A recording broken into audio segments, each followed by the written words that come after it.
Our start really hurt us. We were in a 10-0 hole, and you're kind of digging out against them the whole day. It was hard to get over it. Their style of play is really hard to deal with. I think, it wore on us at times. And even though we only turned it over 14 times, 4 in the second half, probably caused us to miss some of those open looks. You're going to have to make some open looks after you get it out of the trap, and we probably couldn't make enough of them. But they're really good. They're really good. They got the look. They could play for a while. Bob's done an unbelievable job, like reinventing with full court pressure. It's brilliant, and it's really a unique preparation to try and deal with it.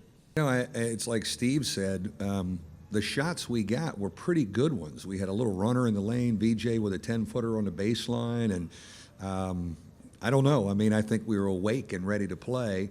I don't think we weren't turning the ball over at that time to give them the 10-0 lead. I think it was, missing some stuff. We may have been shocked we were so open because we were really prepared for them to be after us, and they were. We had our spurts of turning the ball over, but 14 against them that's a pretty good day. Only 4 in the second half.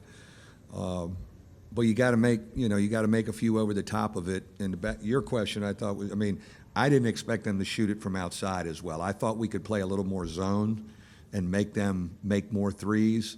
And they made every big three-point shot. And Carter is a big-time winner. What a stud guard he is. He's fabulous. He's just a veteran winner in college basketball.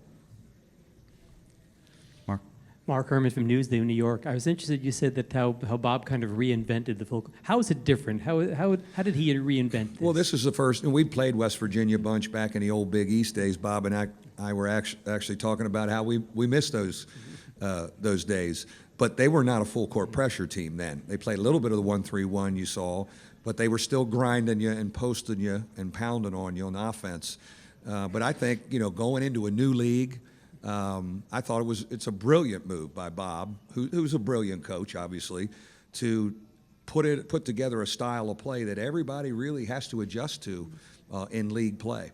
Yeah. And I guess obviously you know him, and what is it about him? What is his brilliance?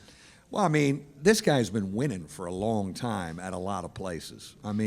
He is just a good old basketball coach. He loves practice.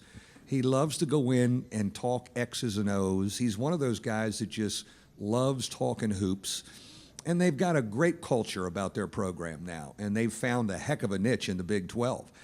I feel for them. I don't know how they fly 3 hours to every road game. It's unbelievable that they have to do that. But yet, there they are playing in the Big 12 championship. The one thing about West Virginia that's the same, when we played them back in the Big East, and more so today, they got men. They have men. They have old dudes. And staying old is a good thing in college basketball. They're a little older than us today. You go all the way in the back right Chris corner. McKee, Sportsnet Canada. It seemed, for every time you guys started to chip away at the lead, they had a counterpunch for you. Can you talk about, the frustration of that, just as you seem to getting momentum? Yeah. It does break your spirit. I've got a really mentally tough group. But that was a real mental test today, because anytime we thought we'd get this thing to 4 or get it to 2 possessions, somebody hit a big 3 or they got a put back. It's really spirit breaking after a while, and it does wear on our group. I give our guys credit. We kept fighting. But eventually that really that does a lot of psychological damage. And we hadn't been in one of those in a while. We really hadn't been in one of those where we were digging out of a hole and trying to come back. We hadn't been in one in a while. Go ahead, Jay. The decision to leave Bonzi in when he picked up his 4th foul, just maybe explain what went into that thinking, and on a day offensively where you were having a tough time getting a lot of guys going, he was really doing a lot for you, wasn't he? I don't think you're saving him for the stretch run. The stretch run was a whole second half trying to dig out of a hole, and quite frankly, the staff and I talked. If he fouled out, I think we would have played 5 guards and just maybe try and make some shots. But he's smart. He's a veteran guy. He did a good job not fouling. He was unbelievable today. Some of our other guys didn't make some stuff. He just he puts the team on his back. And, he's not 100%.